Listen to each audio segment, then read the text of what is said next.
This is boiling point relationships. Boiling point relationships for the next commentary. So to continue on with the boiling point relationships, so we talked about last time, boiling points increase as intermolecular forces increase due to hydrocarbons increasing in size, as you saw in the ISIS sketch.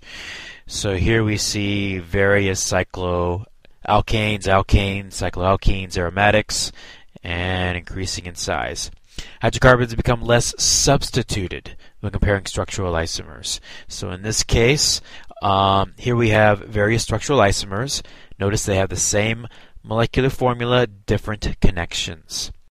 And the less substituted to the right has a higher boiling point. And that's due to the longer it is, then the more rocking can occur with the inside electrons. Consequently, the more the stronger the temporary dipoles from London forces, the higher the intermolecular force, and the higher the boiling point. And then last but not least, hydrocarbons have functional groups with increasing polarity will have higher boiling points. So be sure to review the ISIS sketch samples. Be sure to review the ISIS sketch samples that I have for this as well, and that we talked about in the previous commentary. Moving on to solubility, going back to a visual reference. Right down here, what I'm lassoing, here I have a beaker, again containing a mixture of two substances. So I shook it together really good. However, will they stay mixed, dissolved, aka will they be soluble permanently, or will they separate out? In this case, we have to go by intermolecular force. The first three intermolecular forces, ionic, hydrogen bond, dipole, dipole, those are all polar. The last one, London force, is nonpolar. So like dissolves like. Like is soluble in like. Unfortunately, water is polar. These hydrocarbons are nonpolar, so they do not mix, and you'll see that they'll start to separate out. The denser one will be on the bottom, and the less dense will be on top. So these are not soluble due to different polarities. One is polar, the other one is nonpolar. So I beat that to death. Let's move on. Here's a nice ranking system on my slides.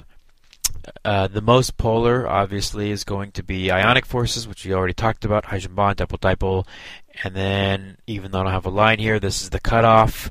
Above is polar, below is nonpolar.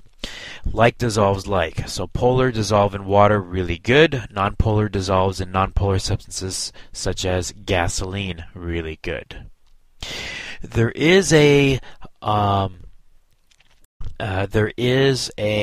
gray area which we call slightly soluble, and even if they're not perfectly polar, you can have slight polarities, and this is where you usually have competing intermolecular forces. So if you have enough hydrocarbons on your functional group, then the hydrocarbons London force may actually compete, making it slightly nonpolar, and therefore you have slight solubility issues.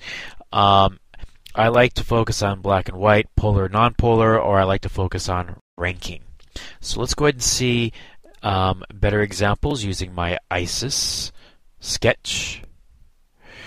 So in this case, let's go to solubility. Again, this is loaded up.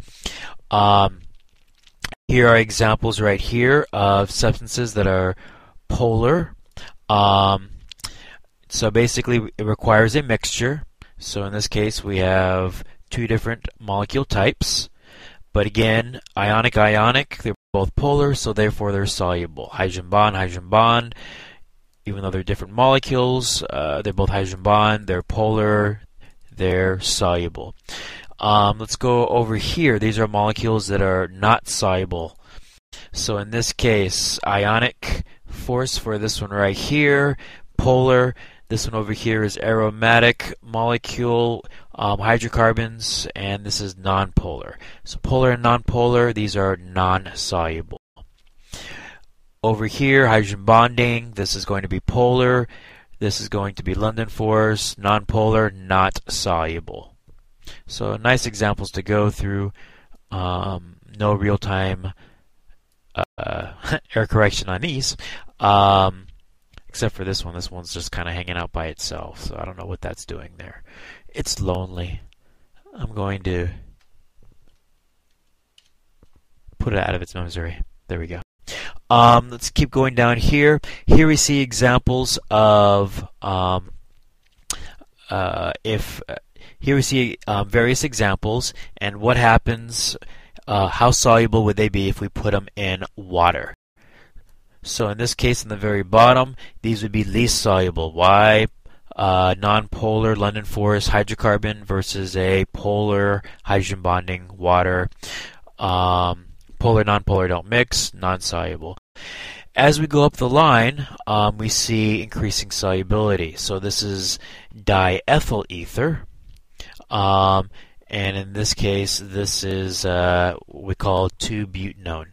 Ketone and an ether, they're both dipole-dipole, so yes, they're more soluble if we were to rank this. Going up, hydrogen bond, water, really soluble, and then the king is ionic force, really soluble. So make sure you're able to rank these. So moving on.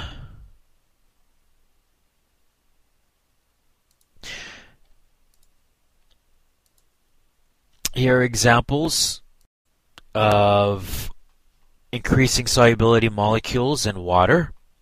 So lowest and then highest. Notice the first one is London forest, the last one is hydrogen bonding. So increasing in polarity, it becomes more soluble in water. Now if we were to have hexane, hexane is non-polar. So we would find the reverse. The most soluble would be propane. Due to London forces, nonpolar, and then the least soluble loser is going to be the hydrogen bonding 2-propanol, and that's because it's hydrogen bonding, polar, hexane's nonpolar, polar, nonpolar don't mix. So you'll be responsible for ranking these molecules. And that concludes the intermolecular force and polarity review. Going ahead a bit, we talk about alcohols and ethers in the future. So, in general, here is the physical properties of alcohols. In this case right here, I have a molecule. This is methanol. If I were to sit there and have it by itself as a pure substance, hydrogen bonding would occur. If I were to sit there and mix it with water, you need to know that the dominant intermolecular force between the two would be hydrogen bonding. So here's another example of a really long alcohol. This one I'd actually consider more slightly soluble because of this non-polar long tail. But as far as the tests go, if I were to say, would this dissolve in water, yes or no, then it would be a yes because of this functional group.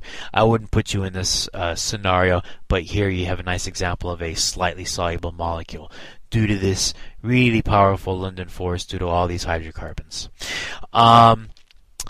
So here we see how we can hydrogen bond with water for alcohols. Let's keep going. Here's another example of ethanol. This is an example of a pure substance. So here we have ethanol molecules dissolving with other ethanol molecules. So these are different pictures of the same thing that we've talked about already. Here we have an ether. Now ethers have this bent shape right here. So again, these have an overall dipole. So this would be considered dipole-dipole as a pure substance. So I'm just going to shoot up ahead as far as physical properties of ethers. Here we have hydrogen bonding that can occur when we mix it up. So in this case, to the left, this is a nice mixture. So the lone pair on the ether can combine with the hydrogen of a water molecule. And provided the hydrogen is attached to a nitrogen, oxygen, or fluorine, then we can still have hydrogen bonding occurring. So this would be hydrogen bonding. But notice on the right side, if we have a dimethyl ether as a pure substance, so I'm going to say PS for pure substance, then the most dominant intermolecular force in this case would be dipole-dipole. So on the right side, DD for dipole-dipole. On the left-hand side, as a mixture, it would be hydrogen bonding. So you'll be responsible for identifying those as well. And then finally, aromatics. Although they're nonpolar, here we have an alcohol that's attached, and so it's going to make it slightly soluble in water due to this polar portion. This concludes our physical properties for Chapter 3-4, Part 1.